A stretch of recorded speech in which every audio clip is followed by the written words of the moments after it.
Hello open ইউনিভার্সিটির শিক্ষার্থীরা, আশা করি আপনারা সকলে ভালো আছেন। আইসিটি বই বরাবরের মতোই। আচ্ছা, এটা সম্ভবত পার্ট 4, আমি যদি ভুল না হই। আচ্ছা, আমরা কি কি পড়ালাম? ইউনিট 3 কমিউনিকেশন সিস্টেমের আন্ডারে থাকা পার্ট 3.1, 3.2, 3.3, 3.4। এরপর হচ্ছে আজকে পড়াবো 3.5 তার মাধ্যম। গত পর্বে পড়িয়েছিলাম ডাটা কমিউনিকেশন এবং এর মাধ্যম ও প্রকারভেদ। ওকে, আজকে আপনাদেরকে পড়াবো তার মাধ্যম। মাধ্যম জিনিসটা আসলে বুঝতে হবে, আদারওয়াইজ আপনারা তার মাধ্যম কি আর তারবিহীন মাধ্যম কি এগুলো আবার বুঝতে পারবেন না। আচ্ছা, একটু লক্ষ্য করেন, এখানে আমি বোর্ডে কিছু লিখেছি। এখানে আপনারা দেখতে পাচ্ছেন ডেটা কমিউনিকেশন মাধ্যম, আর দুইটা প্রকার আছে। প্রথমত আমরা এটা বুঝি যে ডেটা কমিউনিকেশন মাধ্যম আসলে কি। আমরা সম্ভবত পর্ব 1 নম্বরে একটা গল্প বলেছিলাম যে আপনি একটা চিঠি লিখলেন এবং সেই চিঠিটা আপনার ছোট ভাইকে দিয়ে আপনার একটা বন্ধুর কাছে পাঠাই দিলেন। এখন আপনি হচ্ছে এখানে প্রেরক, আপনি পাঠাইলেন, এবং আপনার বন্ধু হচ্ছে প্রাপক, তিনি চিঠিটা গ্রহণ করছে। এখন যিনি এই চিঠিটা নিয়ে দিছে আপনার ছোট ভাই, এই ছোট ভাই হচ্ছে মাধ্যম, ওর মাধ্যমে আপনি চিঠিটা পাঠাইছেন। তাহলে বুঝতে পারছেন তো মাধ্যম কাকে বলে? যার মাধ্যমে আমরা চিঠিটা পাঠাই সেটাই হচ্ছে মাধ্যম। বুঝতে পারছেন তো? অর্থাৎ যাকে দিয়ে আমরা চিঠিটা পাঠালাম আপনার ছোট ভাই, সেই হচ্ছে এখানে মাধ্যম। এবার আসেন আপনার এখানে ডেটা কমিউনিকেশন মাধ্যমটা কি সেটা একটু বুঝি। দেখেন, মোবাইলের মাধ্যমে আপনি যদি কোনো ছবি বা টেক্সট পাঠান, সেটা আপনার ডিভাইস থেকে আপনি পাঠান, আপনি প্রেরক, এবং আপনার বন্ধুর ফোনে যায়, আপনার বন্ধুর ফোনটা হচ্ছে প্রাপক।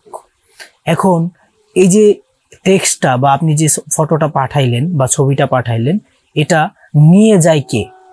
এটা আপনার বন্ধুর ফোনে নিয়ে যায় কে? এই মাধ্যমটা কি?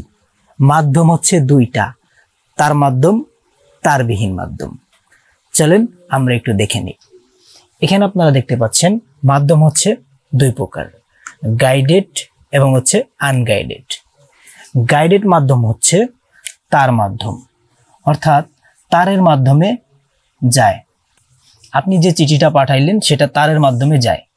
আর আনগাইডেড হচ্ছে তারবিহীন মাধ্যম। তো আপনারা এখানে দেখতে পাচ্ছেন গাইডেড হচ্ছে তার মাধ্যম এবং আনগাইডেড হচ্ছে তারবিহীন মাধ্যম। এখন তার মাধ্যমগুলো আসলে কি কি সেটা আপনাদেরকে এখন পড়াবো। আচ্ছা, আরেকটা বিষয় আপনারা খেয়াল করেছেন কিনা, ডেটা কমিউনিকেশন মাধ্যম।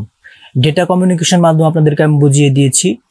ইলেকট্রিক্যালি বা ডিজিটালি যে মাধ্যমগুলা ব্যবহার করে আপনারা টেক্সট, ইমেজ, আপনার ডেটা প্রেরণ করতে পারেন, সেটাকে বলা হচ্ছে ডেটা কমিউনিকেশন মাধ্যম। এখানে ডেটা হতে পারে ছবি, টেক্সট, এগুলোই কিন্তু ডেটা, ঠিক আছে? আচ্ছা, মাধ্যম হচ্ছে দুই প্রকার, গাইডেড তার মাধ্যম, আনগাইডেড তারবিহীন মাধ্যম। এ পর্যন্ত ক্লিয়ার। এখন আপনাদেরকে পড়াবো গাইডেড বা তার মাধ্যম, কয়টা তার মাধ্যম রয়েছে সেগুলো এখন আপনাদের সামনে আলোচনা করব। এবার আপনারা একটু লক্ষ্য করবেন, এখানে আপনারা দেখতে পাচ্ছেন যে তার মাধ্যম, এখানে একটা ফোন এবং এখানে একটা ফোন, আর এই মাঝখানে যেটা হচ্ছে এটা হচ্ছে তার। অর্থাৎ তারের মাধ্যমে একটি ফোন থেকে অন্য ফোনে ডেটা ট্রান্সফার হলে বা ডেটা পাস হলে সেটাকে বলা হচ্ছে তার মাধ্যম বা গাইডেড মিডিয়া। আচ্ছা, এখন একটু লক্ষ্য করেন, আমরা এখানে লিখেছি তার মাধ্যম। 3 ধরনের তারের মাধ্যমে ডেটা পাস হয়। কি কি তার বা কি কি কেবল? তো এখানে আপনারা দেখতে পাচ্ছেন 1 নম্বর রয়েছে কোএক্সিয়াল কেবল, 2 নম্বর হচ্ছে টুইস্টেড কেবল, 3 নম্বর হচ্ছে ফাইবার কেবল। আচ্ছা, অনেকেই আপনারা কিন্তু ডিশের তার চিনেন। ডিশের লাইন নেওয়ার জন্য আগে যে আপনার কোএক্সিয়াল কেবলগুলো ব্যবহৃত হতো, যে তারগুলো ব্যবহার হয় সেগুলাকে কোএক্সিয়াল কেবল বলে, ঠিক আছে? আপনারা অনেকেই বাসায় ডিশ নিছেন, ডিশের লাইন নিছেন, এই লাইন নেওয়ার জন্য যে তারটা ব্যবহৃত হতো সেই তারটাকে বলা হচ্ছে কোএক্সিয়াল কেবল। আচ্ছা, এরপর হচ্ছে টুইস্টেড কেবল, টুইস্টেড পেয়ার কেবল। এটা হচ্ছে আপনার ওয়াইফাই নেওয়ার জন্য আপনারা যে তারটা ব্যবহার করেন, ভিতরে 8টা তার থাকে, 4 জোড়া সম্ভবত, ঠিক আছে? 8টা তার থাকে, 4 জোড়া। তো এই কেবলটাকে বলা হচ্ছে টুইস্টেড পেয়ার কেবল। এটা মূলত আপনি ওয়াইফাই যখন লাইন নেন তখন এই তারটা ব্যবহৃত হয়। এবং 3 নাম্বার হচ্ছে ফাইবার কেবল। ফাইবার কেবল আপনারা জানেন খুবই মূল্যবান এবং খুবই দামি একটি কেবল। এটার মাধ্যমে আলোর গতিতে আপনার ডেটা পাস হয়, ঠিক আছে। এটা সম্ভবত কাচের হয় ভেতরে এবং এটা আলোর গতিতে ডেটা পাঠায়। আপনার টুইস্টেড পেয়ার কেবলের চাইতে তুলনামূলক অনেক ব্যয়বহুল হচ্ছে ফাইবার কেবল এবং এটা দিয়ে অনেক দ্রুত আপনার ডেটা পাস হয়, ঠিক আছে। অনেকেই দেখবেন ওয়াইফাই লাইন নেওয়ার জন্য এই কেবলটা ব্যবহার করে, কারণ তারা অনেক দ্রুত গতি চায় এজন্য। আচ্ছা, এবার আপনাদের সামনে আলোচনা করব কোএক্সিয়াল কেবল নিয়ে, এরপর টুইস্টেড কেবল নিয়ে, অ্যান্ড দেন হচ্ছে সর্বশেষ ফাইবার কেবল নিয়ে। বাস এতটুকু পড়ার মধ্যে আমরা এখন আবদ্ধ থাকব। এই পর্বে এগুলো নিয়ে আলোচনা হবে। আচ্ছা, এখন আপনাদেরকে দেখাবো যে কোএক্সিয়াল কেবল সম্পর্কে। আচ্ছা, কোএক্সিয়াল কেবল মনে করেন এই যে একটা ছবি আমি এঁকেছি, এটা হচ্ছে একটি তার। মনে করেন একটি তারে, কোএক্সিয়াল কেবল বা ডিশের তারে 4টা লেয়ার থাকে। কয়টা? 4টা লেয়ার। উপরে যে লেয়ারটা থাকে কালো একদম উপরে, সেটা কিন্তু খুবই মোটা। এই যে সেটাকে বলা হয় জ্যাকেট বা আউটসাইড। আউটসাইড মানে হচ্ছে বাইরের অংশ বা একদম উপরের অংশ, যেটা কালা একটা উপরে লেয়ার থাকে কালো। আপনি ডিশের তারে দেখতে পারবেন কালো উপরে একটা লেয়ার থাকে, এটাকে বলা হচ্ছে জ্যাকেট। এটা হচ্ছে আপনার জ্যাকেট। এটা হচ্ছে অপরিবাহী, এটা দিয়ে কোনো বিদ্যুৎ পরিবাহী হয় না, বিদ্যুৎ যায় না, ঠিক আছে। এটা ধরলেও আপনার শর্ট করে না। হ্যাঁ, এরপর হচ্ছে কপার মেশ। এটা হচ্ছে আবার পরিবাহী, অর্থাৎ এই প্রথম উপরে যে জ্যাকেট লেয়ারটা আছে, এটার পরে যে লেয়ারটা আছে সেটা হচ্ছে কপার মেশ। এটাতে আবার বিদ্যুৎ পরিবাহী, এটা দিয়ে বিদ্যুৎ যায়। অর্থাৎ কোনো কারণে যদি উপরের জ্যাকেটটা ভোগলা হয়ে যায়, তখন যদি আপনি ওই ভোগলা জায়গায় হাত দেন তাহলে দেখবেন শর্ট করে, ঠিক আছে। এই দ্বিতীয়টা হচ্ছে আপনার বিদ্যুৎ পরিবাহী, অর্থাৎ কপার মেশ, ঠিক আছে। এটা দিয়ে বিদ্যুৎ চলাচল করে। আচ্ছা, এই কপার মেশ কেন ব্যবহৃত হয় সেটা একটু পরে বলতেছি। সি নাম্বারে আপনার আরো একটি লেয়ার দেখতে পারবেন, অর্থাৎ বি এর নিচে আরো একটা লেয়ার আছে এবং সেটা হচ্ছে ইনসুলেশন বা অপরিবাহী একটি লেয়ার। এই লেয়ারে কোনো রকম বিদ্যুৎ যায় না, বিদ্যুৎ চলাচল করে না, ঠিক আছে।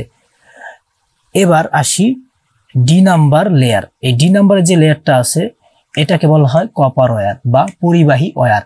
মূলত এই ওয়্যারের মাধ্যমে আমরা ডেটা পাঠাই। আমরা যখন ডেটা পাঠাই সেই ডেটাটা যায় মূলত এই সবচাইতে ভেতরে যে তারটা থাকে এটা দিয়ে এই আমাদের ডেটাটা পাস হয় বা যায়, ঠিক আছে।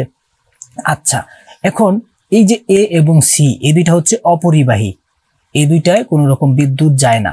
কিন্তু বি এবং ডি এই দুইটা হচ্ছে পরিবাহী, এই দুইটায় বিদ্যুৎ চলাচল করে। এখন আমাদের এখানে একটা বিষয় জানার আছে, সেটা হচ্ছে এই বি এবং ডি কে আমরা একটা অপরিবাহী সি দ্বারা আলাদা করে রাখছি। কেন আলাদা করে রাখছি? কারণ হচ্ছে আমরা যে ডেটাটা পাঠাই সেটা দেখা যাচ্ছে তার গন্তব্যে যাওয়ার আগেই সেটা বের হয়ে চলে যায় বা সেটা আপনার যেতে যেতে নষ্ট হয়ে যায়, গন্তব্যে পৌঁছায় না।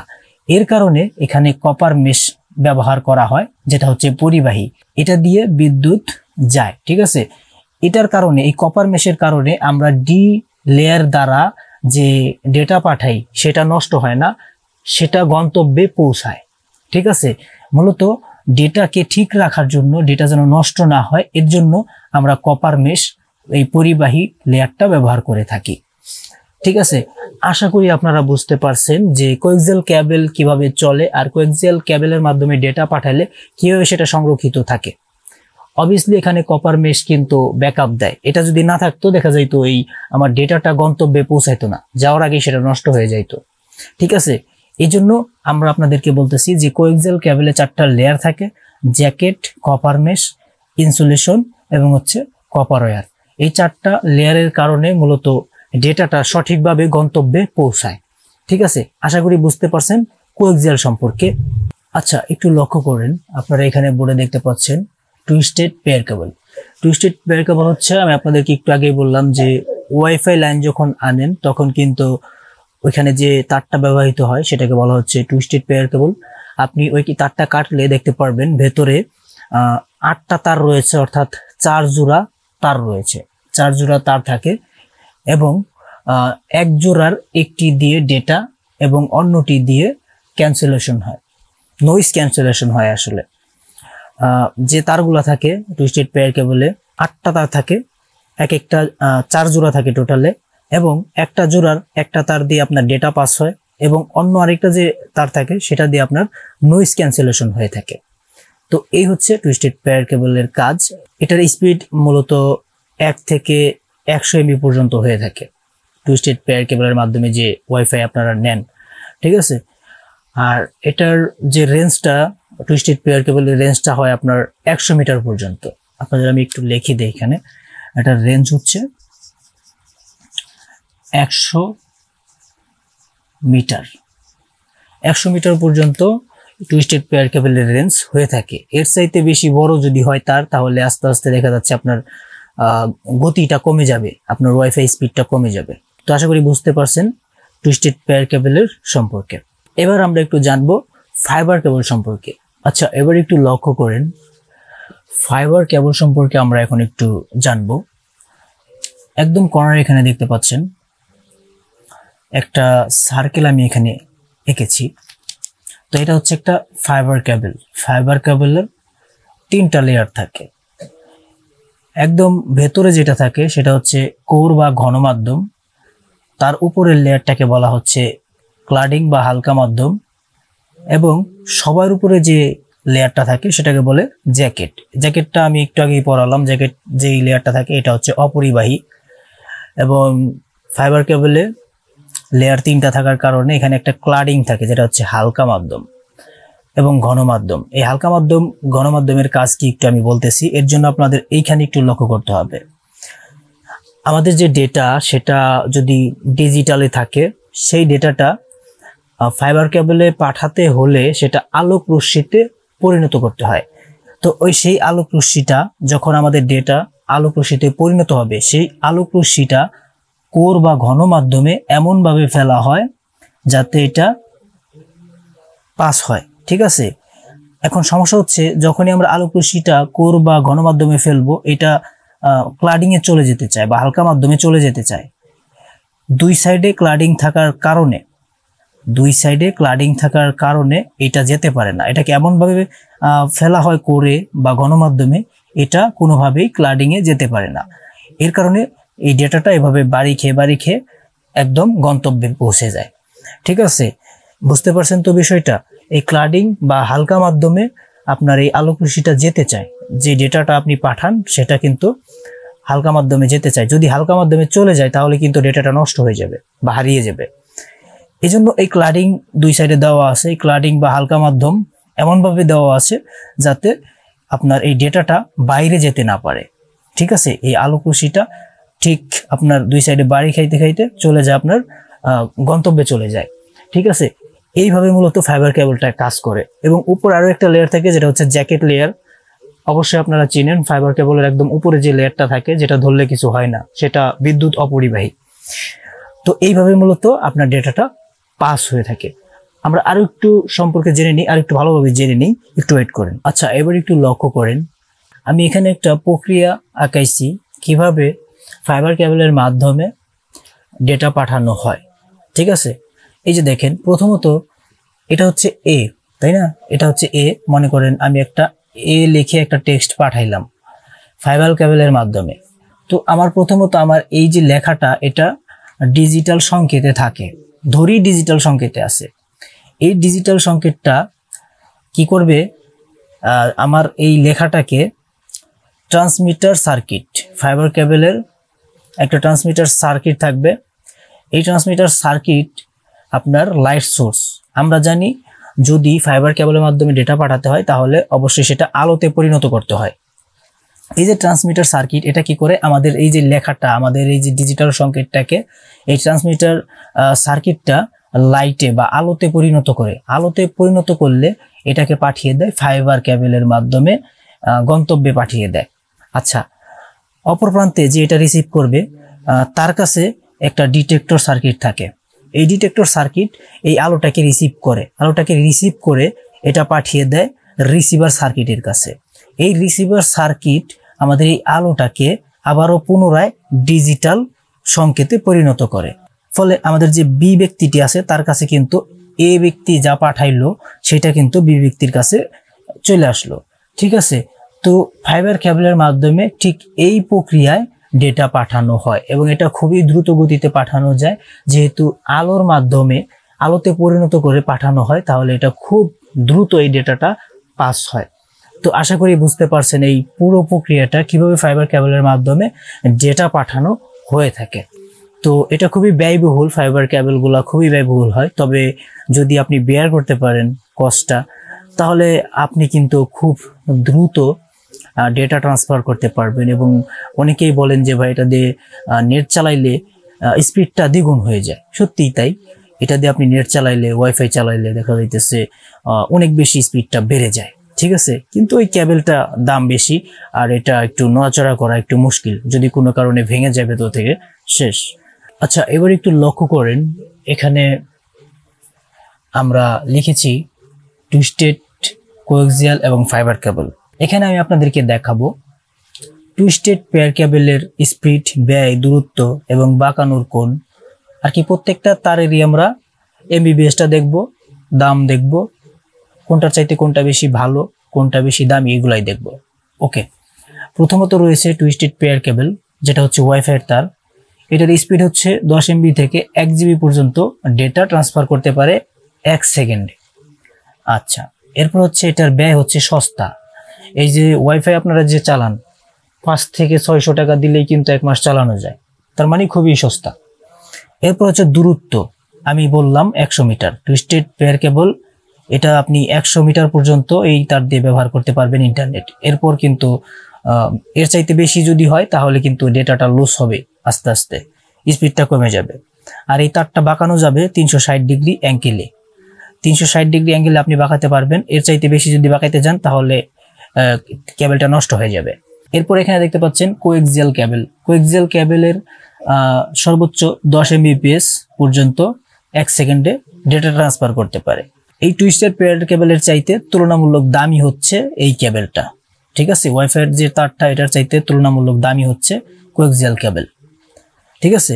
এবং এটার যে দূরত্ব টুইস্টেড পেয়ার কেবলের, সেটা ছিল 100 মিটার, আর এই কোএক্সিয়াল কেবলের দূরত্ব হচ্ছে 200 থেকে 500 মিটার পর্যন্ত। অনেক দূরত্বে আপনি এই কেবল দিয়ে ডেটা পাঠাতে পারবেন। এটা বাঁকানো যাবে 360 ডিগ্রি অ্যাঙ্গেলে, ঠিক আছে। এর চাইতে বেশি বাঁকাইতে পারবেন না। এবার আসি আমরা ফাইবার কেবলে। ফাইবার কেবল আপনারা দেখতে পাচ্ছেন 10 MB থেকে 10 GB পর্যন্ত ডেটা পাঠাইতে পারবেন 1 সেকেন্ডে। বুঝতে পারছেন, এই দুইটার চাইতে কিন্তু তুলনামূলক ভালো, অনেক বেশি ভালো।